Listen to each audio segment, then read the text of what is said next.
Morning, सुबह का time है। मैंने दाल पकवान बनाए हैं। ये चना दाल बॉईल करके रखी है। अब इसको छौंक लगाऊंगी।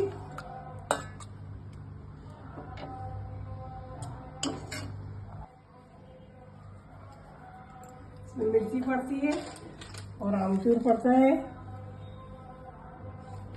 ऊपर से प्याज पड़ता है थोड़ा सा।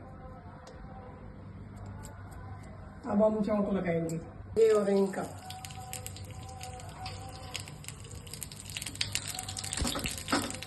ये मैं पकवान तल रही हूँ। देखिए, मैंने छोटे छोटे बनाए हैं, बड़े भी बनते हैं। मैंने छोटे बनाए।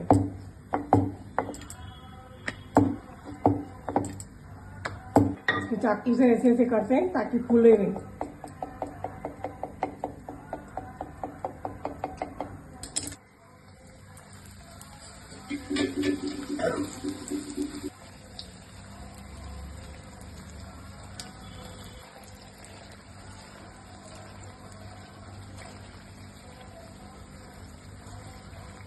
पकवान हमारा तैयार हो गया है। ये मैदे का बनता है। स्पेशल सुबह का नाश्ता तैयार है, दाल पकवान। आ जाओ खाने।